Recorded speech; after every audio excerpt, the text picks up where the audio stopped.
Good morning.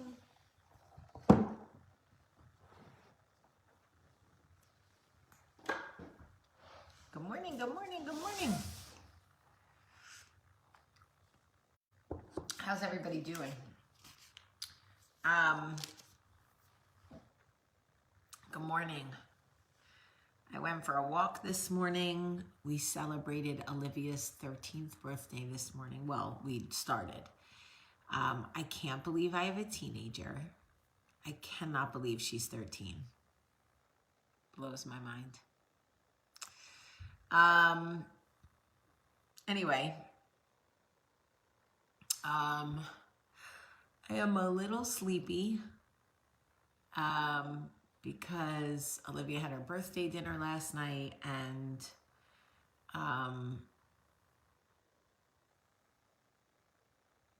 I had a short meeting with Mayor William Bell. Those of you who are from Birmingham know Mayor Bell, and he's lovely. But yeah, so I have a teenager, and it is crazy to me. It really is. I'm sleepy. So I need this coffee. Good Lord. And I walked already. I walked already. Let's see how many steps.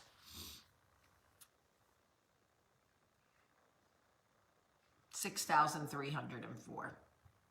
So that's good. At least I'm moving my body here.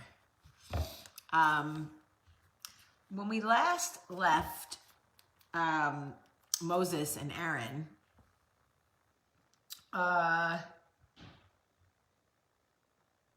they left the Pharaoh's Egypt and headed for the desert per God's commandment. And it's really about Passover. If you remember in Exodus chapter 12, which is the final one that we read last week, the Lord took the firstborn son of every Egyptian, even the animals. The Lord was not playing with the Pharaoh. He was not playing with the flex. So when we go into chapter 13, I want to just remind you that believing in God does not mean that bad things won't happen to you. Having faith in God does not mean that bad things won't happen to you. In fact, if you look at the Jews or the Israelites, they had so much faith in God, okay? And he delivered them from Egypt and took them out of Egypt and left them in the desert to wander for 40 years. That's not exactly the sort of like rescue they were hoping for, maybe more like the Plaza, like get us out of Egypt and then like put us in a nice hotel maybe. But that's not what God did. He took them out of Egypt and he let them wander the desert for 40 years, and hungry too. Hungry. So remember, having faith in God does not mean you won't suffer.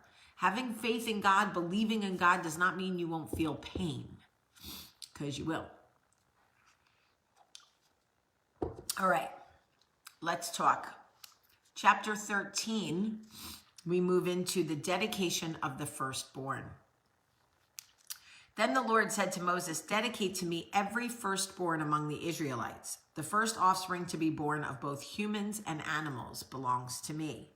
So Moses said to the people, "This is the day to remember forever, the day you left Egypt, the place of your slavery. Today the Lord has brought you out by the power of his mighty hand. Remember, eat no food containing yeast. On this day in early spring, in the month of Abib, you have been set free. You must celebrate this event in this month each year after the Lord brings you into the land of the Canaanites, Hittites, Amorites, Hivites, and Jebusites. For 7 days, the bread you eat must be made without yeast. Then on the 7th day, celebrate a feast to the Lord. Eat bread without yeast during those 7 days. In fact, there must be no yeast bread or any yeast at all found within the borders of your land. Boy, the Lord had some feelings about the yeast, didn't he? I don't get it. And I was a Jew. And I'm just going to tell you, I don't get it. On the 7th day, you must explain to your children, I am celebrating what the Lord did for me when I left Egypt. This annual festival will be a visible sign to you, like a mark branded on your hand or your forehead. Let it remind you always to recite this teaching of the Lord. With a strong hand, the Lord rescued you from Egypt. So observe the decree of this festival at the appointed time each year. This is what you must do when the Lord fulfills the promise he swore to you and your ancestors. When he gives you the land where the Canaanites now live, you must present all firstborn sons and firstborn male animals to the Lord, for they belong to him. A firstborn donkey may be brought back from the Lord by presenting a lamb or young goat in its place, but if you do not buy it back, you must break its neck. However, you must buy back every firstborn son. And in the future, your children will ask you, what does all this mean? And you will tell them, with the power of his mighty hand, the Lord brought us out of Egypt, the place of our slavery. Pharaoh stubbornly refused to let us go, so the Lord killed all the firstborn males throughout the land of Egypt, both people and animals. That is now why I sacrifice all the firstborn males to the Lord, except that the firstborn sons are always brought back. This ceremony will be like a mark branded on your hand or your forehead. It is a reminder that the power of the Lord's mighty hand has brought us out of Egypt. Why is God always trying to flex by killing people's kids? That is a weird flex, Lord. That's something I'm going to talk to you about when I get to heaven. Okay? All right. Israel's wilderness detour. When Pharaoh finally let the people go, God did not lead them along the main road that runs through Philistine territory, even though that was the shortest route to the promised land. God said, if the people are faced with a battle, that might change their minds and return to Egypt. So God led them in a roundabout way through the wilderness towards the Red Sea. Thus the Israelites left Egypt like an army ready for battle. Oh, okay. This might explain something. Moses took the bones of Joseph with him, for Joseph had made the sons of Israel swear to do it. He said, God will certainly come to help you. When he does, you must take my bones with you from this place. The Israelites left Sukkoth and camped at Etham on the edge of the wilderness. The Lord went ahead of them. He guided them during the day with a pillar of cloud, and he provided light at night with a pillar of fire. And the Lord did not remove the pillar of cloud or the pillar of fire from its place in front of the people. The Lord is interesting. Chapter 14.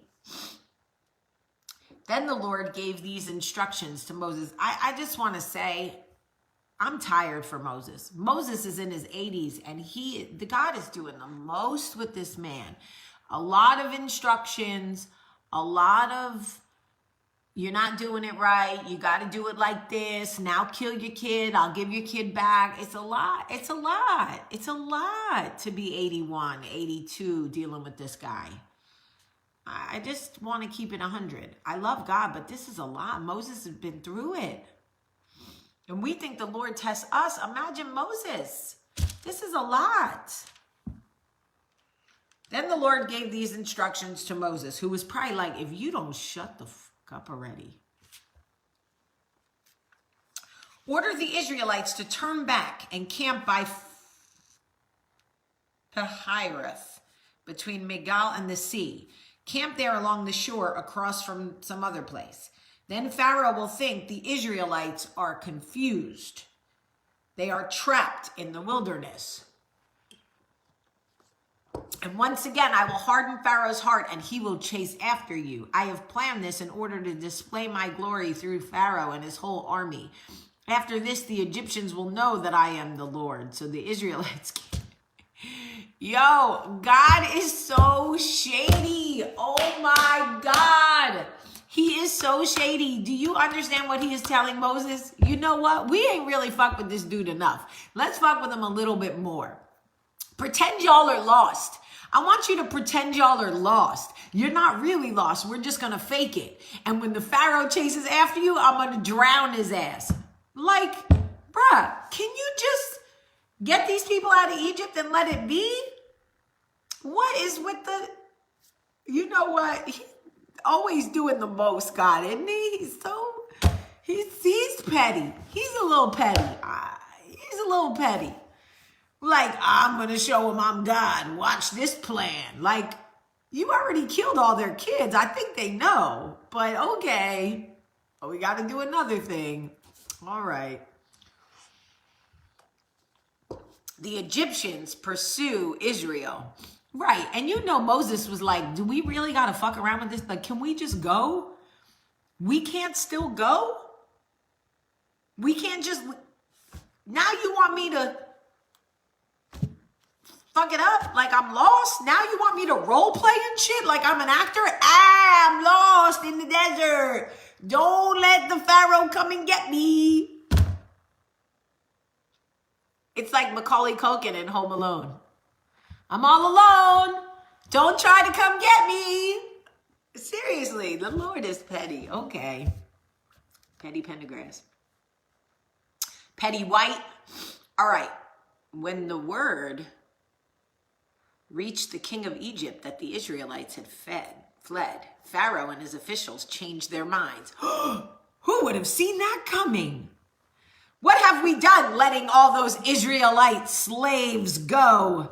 They asked. So Pharaoh harnessed his chariot. Bitch, you fell right for it too. I'm telling you, God knew what he was about to do. Pharaoh harnessed his chariot and called up his troops. He took with him 600 of Egypt's best chariots, along with the rest of the chariots of Egypt, each with its commander. Okay, bruh, you about to really? Really? God has not already shown you that he's going to trick you and pull a trick every time? But okay, you fell for it again. How many times are you going to pull God's finger? How many times are you going to pull God's finger? But okay. The Lord hardened the heart of the Pharaoh, the king of Egypt, so he chased after the people of Israel who had left with fist raised in defiance. The Egyptians chased after them with all the forces in Pharaoh's army, all his horses and his chariots, his charioteers, his troops. The Egyptians caught up with the people of Israel as they were camped beside the shore. As Pharaoh approached, the people of Israel looked up and panicked when they saw the Egyptians taking over them. They cried out to the Lord and they said to Moses, "Why did you bring us here to die in the wilderness? Weren't there enough graves for us in Egypt? What have you done to us? Why did you make us leave Egypt? Didn't we tell you this would happen while we were still in Egypt? We said, leave us alone. Let us be slaves in Egypt. It is better to be a slave in Egypt than a corpse in the wilderness." Like, these people are like, y'all play too much. Y'all play too much. We said just leave us be, but no, you had to bring us out here and have us role playing. And here come the Egyptians, and we just wanted to be left alone. But y'all play too much. But Moses told the people, don't be afraid, just stand still and watch the Lord rescue you today. The Egyptians you see today will never be seen again. The Lord himself will fight for you. Just stay calm.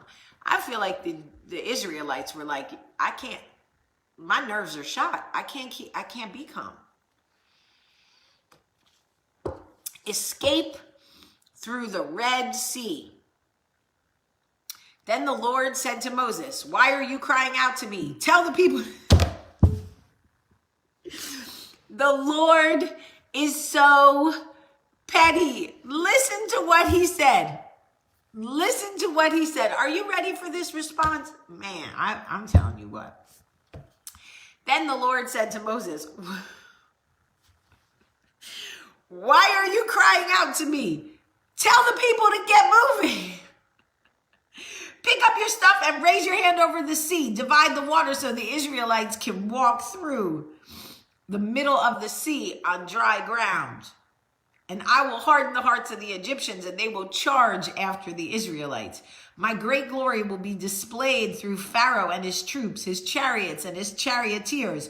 When my glory is displayed through them, all Egypt will see my glory and know that I am Lord. Bruh, I feel like people know that you are Lord, but okay. Then the angel of God, who had been leading the people of Israel, moved to the rear of the camp. The pillar of cloud also moved from the front and stood behind them. The cloud settled between the Egyptian and Israelite camps. As darkness fell, the cloud turned to fire, lighting up the darkness, but the Egyptians and Israelites did not approach each other all night. Then Moses raised his hand over the sea, and the Lord opened up a path through the water with the strongest east wind. The wind blew all that night, turning the seabed into dry land. So the people of Israel walked through the middle of the sea on dry ground with walls of water on each side. That's my mom trying to FaceTime me. Then the Egyptians, all of Pharaoh's horses, chariots, and charioteers, chased them into the middle of the sea. But just before dawn, the Lord looked down on the Egyptian army from the pillar of fire and cloud, and he threw their forces into total confusion. He twisted their chariot wheels, making the chariots difficult to drive. "Let's get out of here, away from these Israelites," the Egyptians shouted. "The Lord is fighting for them against Egypt." Y'all didn't see this shit coming? For real? Okay. When the Israelites had reached the other side, the Lord said to Moses, "Raise your hand over the sea again, and the waters will rush back and cover the Egyptians and their chariots and charioteers." So as the sun began to rise, Moses raised his hand over the sea, and the water rushed back to its usual place. The Egyptians tried to escape, but the Lord swept them into the sea. This is funny. Then the waters returned and covered all the chariots and charioteers, the entire army of the Pharaoh. Of all the Egyptians who had chased the Israelites into the sea, not one survived. But the people of Israel had walked through the middle of the sea on dry ground, as the water stood up like a wall on both sides. That is how the Lord rescued Israel from the hand of the Egyptians that day. And the Israelites saw the bodies of the Egyptians washed up on the seashore. When the people of Israel saw the mighty power that the Lord had unleashed against the Egyptians, they were filled with awe before him. They put their faith in the Lord and in his servant Moses. So the Lord had to do all that? Okay, maybe that's why he's petty. I'm just going to say, that was a lot, in my opinion. But, the God does what the God wants to do. A song of deliverance. Chapter 15. Then Moses and the people of Israel sang this song to the Lord. Y'all don't really want me to sing this song, do you? "I will sing to the Lord, for he has triumphed gloriously. He has heard." This is so petty, okay? Oh my gosh, okay. "I will sing to the Lord, for he has triumphed gloriously. He has hurled both horse and rider into the sea. The Lord is my strength and my song. He has given me victory. This is my God, and I will praise him, my father's God, and I will exalt him. The Lord is a warrior. Yahweh is his name. Pharaoh's chariots and army he has hurled into the sea. The finest of Pharaoh's officers are drowned in the Red Sea. The deep waters gushed over them. They sank to the bottom like a stone. Your right hand, O Lord, is glorious in power. Your right hand, O Lord, smashes the enemy. In the greatness of your majesty, you overthrow those who rise against you. You unleash your blazing fury. It consumes them like straw. At the blast of your breath, the waters piled up. The surging waters stood straight like a wall. In the heart of the sea of the deep waters became hard. The enemy boasted, I will chase them and catch up with them. I will plunder them and consume them. I will flash my sword. My powerful hand will destroy them. But you blew with your breath, and the sea covered them. They sank like lead in the mighty waters. Who is like you among the gods, O Lord, glorious in holiness, awesome in splendor, performing great wonders?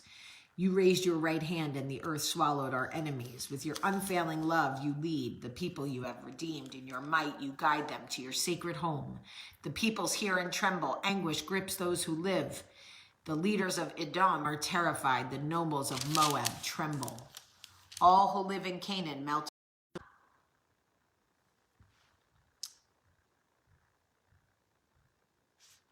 Anyway, there's a whole song. When the Pharaoh's horses, chariots, and charioteers rushed into the sea, the Lord brought the water crashing down on them. But the people of Israel had walked through the middle of the sea on dry ground. Then Miriam, the prophet, Aaron's sister, took a tambourine and led all the women as they played their tambourines and danced. And Miriam sang this song. Sing to the Lord, for he has triumphed gloriously. He has hurled both horse and rider into the sea. So women don't get to do a lot, but fuck if we don't play a tambourine, okay? We'll play a tambourine now.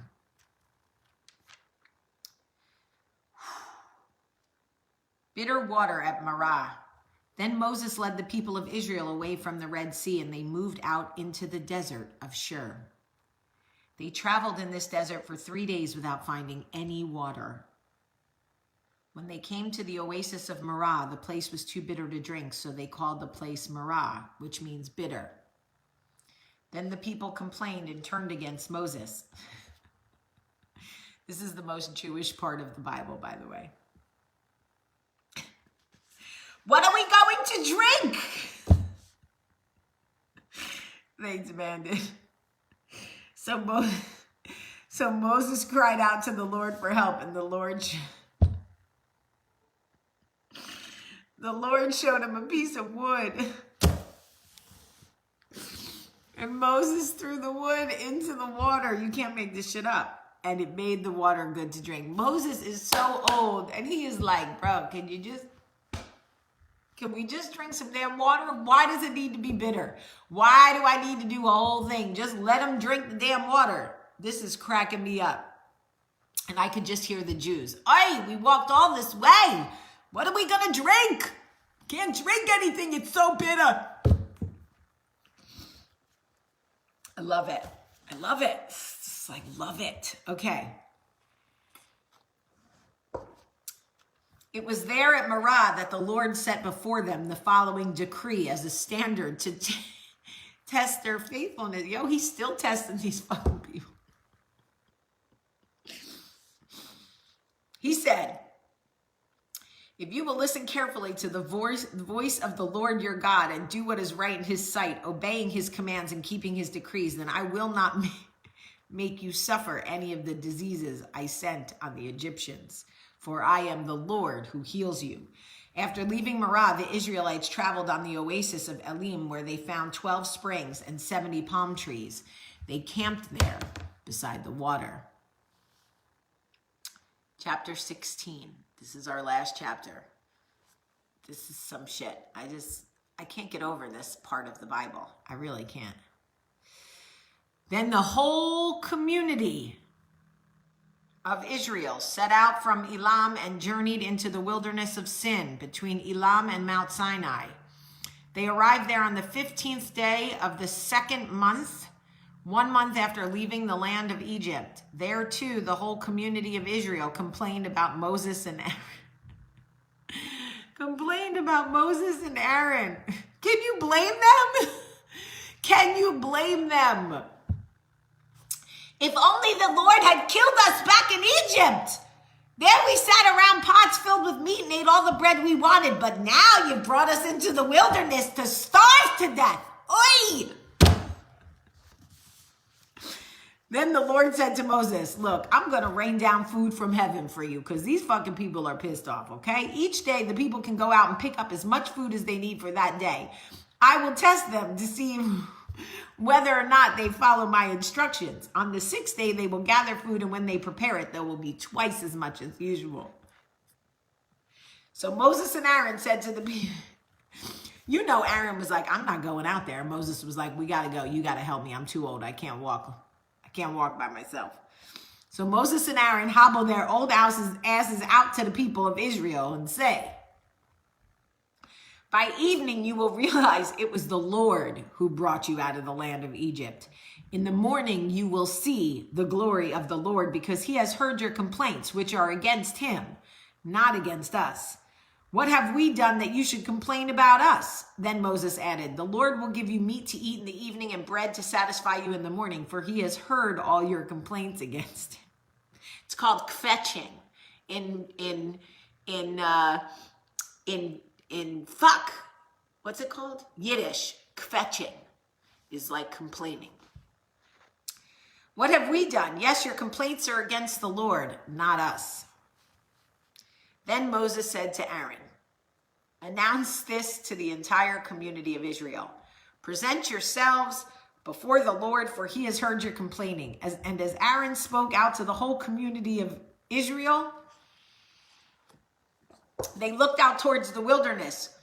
There they could see the awesome glory of the Lord in the clouds. Then the Lord said to Moses, I have heard the Israelites' complaints. Now tell them, in the evening you will have meat to eat, and in the morning you will have all the bread you want. Then you will know I am Lord your God. You see, with God though, I would be like, okay, but see, every time you do something, then it's a whole like, now you will know I'm God. It's a lot of testing. That evening, vast numbers of quail flew in and covered the camp. And the next morning, the area around the camp was wet with dew. When the dew evaporated, a flaky substance as fine as frost blanketed the ground. The Israelites were puzzled when they saw it. What is it? They asked each other. They had no idea what it was. And Moses told them, it is the food the Lord has given you to eat. This is the Lord's instructions. Each household shall gather as much as it needs. Pick up 2 quarts for each person in your tent. So the people of Israel did as they were told. Some gathered a lot, some only a little. But when they measured it out, everyone had just enough. Those who gathered a lot had nothing left over, and those who had gathered a little had just enough. Each family had what it needed. Then Moses told them, do not keep any of it till morning. But some of them did not listen and kept some of it till morning. But by then it was full of maggots and had a terrible smell. Moses was very angry with them. After this, the people gathered the food morning by morning, each family according to his need. And as the sun became hot, the flakes they had not picked up melted and disappeared. On the 6th day, they gathered twice as much as usual, 4 quarts for each person instead of 2. Then all the leaders of the community came and asked Moses for an explanation. He told them, this is what the Lord commanded, okay? Tomorrow will be a day of complete rest, a holy Sabbath day set apart from the Lord. So bake or boil as much as you want today and set aside what is left for tomorrow.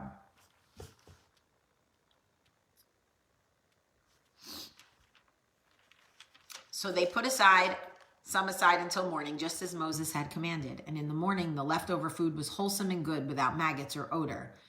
Moses said, eat this food today, for today is Sabbath day dedicated to the Lord. There will be no food on the ground today. You may gather food for 6 days, but the 7th day is the Sabbath. Some of the people went out anyway on the 7th day, but they found no food. The Lord asked Moses, how long will these people refuse to obey my commands and instructions? They must realize that the Sabbath is the Lord's gift to you. That is why he gives you a 2-day supply on the 6th day, so there will be enough for 2 days. On the Sabbath day, you must each stay in your place. Do not go out to pick up food on the 7th day. So the people finally listened and did not go to gather any food on the 7th day. The Israelites called the food manna. It was white like coriander seed, and it tasted like honey wafers. Then Moses said, this is what the Lord has commanded.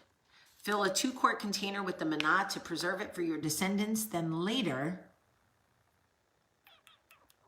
generations will be able to see the food I gave you in the wilderness when I set you free from Egypt.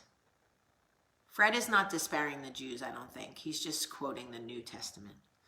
Moses said to Aaron, get a jar and fill it with 2 quarts of manna, then put it in a sacred place before the Lord to preserve it for all future generations.